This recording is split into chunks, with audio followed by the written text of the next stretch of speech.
Let's jump right in and talk about one of the most misunderstood ideas in history and, how it applies directly to your life right now. Ugh, you know that feeling, right? That hollow, ringing silence after a fight. You had all the facts, you made the perfect point, you were, without a doubt, right. But as you're standing there, in the quiet, you realize you won the battle, but you just might have lost something so much more important. You proved your point, but you pushed away the person. And that feeling, it's really just a symptom of a much, much bigger problem. We are living our lives in attack mode. It's kind of the air we breathe now. We're told to crush the competition, to win the online debate, dominate the meeting, just force our way through every single obstacle. And honestly, it's just exhausting.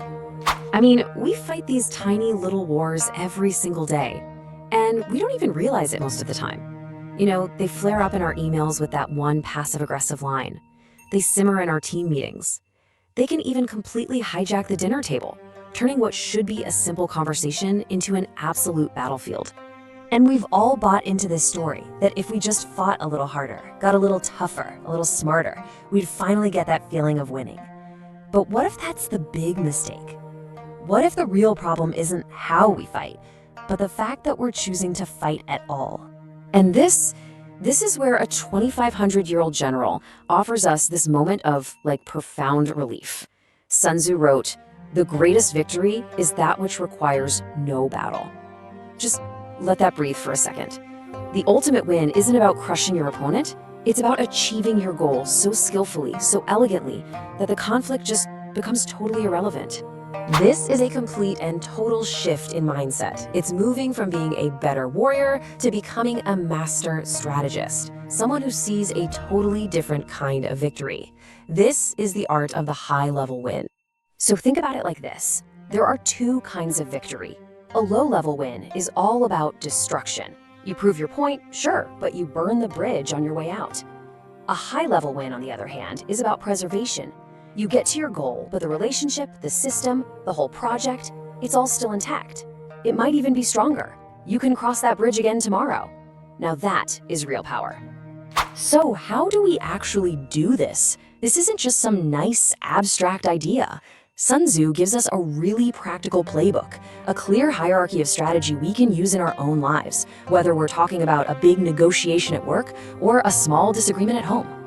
And he just lays it all out for us. The highest form of strategy, the absolute best thing you can do, is to attack the plan, solve the problem before it even starts.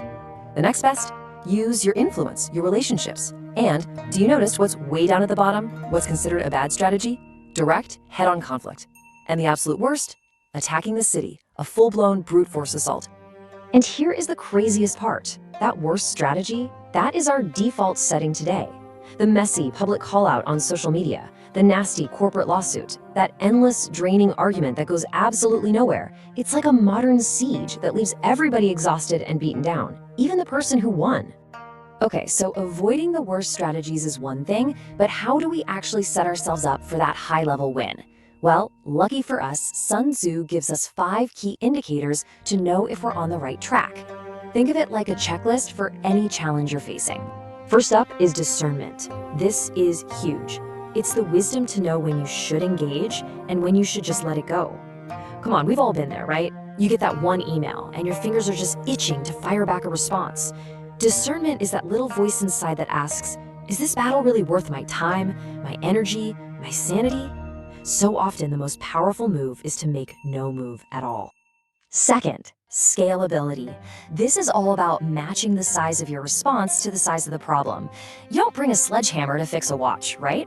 Well, in the same way, you don't call an all-hands emergency meeting because of a tiny typo on the company website. Applying the right amount of force and no more, that's the mark of a master strategist. Third on the list, alignment. Is your team, your family, your partner, are you all pointing in the same direction? Because when a group of people truly share a common desire, they are almost unstoppable. Misalignment just creates friction and wastes energy. But alignment? Oh man, that unity isn't just a nice to have, it's a strategic force multiplier. Fourth is preparedness. This is so crucial. Victory isn't decided in the heat of the moment. It's locked in long before that, in all those quiet hours of preparation. It's the person who did the research before the meeting, who already thought about the hard questions, who put in the work when no one was watching. They're ready for a reality that other people haven't even considered yet. And finally, number 5, autonomy. If you've surrounded yourself with smart, capable people, you have to get out of their way. Trust them. Give them the freedom to use their talents. A leader who is constantly micromanaging isn't just being annoying, they are literally getting in the way of their own victory. But all of these keys, all these incredible strategies, they all rest on one single foundational principle.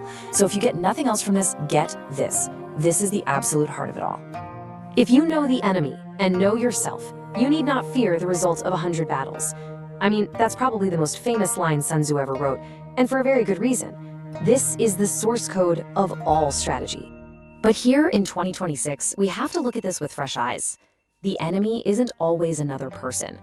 In fact, most of the time, the enemy is a flawed system or a broken process, a sudden shift in the market. Sometimes it's one of our own bad habits. And knowing yourself, that means deep self-awareness, knowing your emotional triggers, your biases, your blind spots, and what you're actually good at. Without that, any strategy is just a shot in the dark. So the whole point is this: Sun Tzu isn't teaching us how to be a better bully. He's teaching us how to be a grand master. It's this fundamental call to just elevate our entire approach. Don't use brute force where you can use influence. Don't use raw anger where you can use clear-eyed strategy. And that just brings us to one final question. For a moment, forget about getting better at fighting. Instead, just ask yourself this: who would you become? What could you create if your primary goal was no longer to win the fight, but to make the fight itself completely and utterly unnecessary? Subscribe for daily wisdom.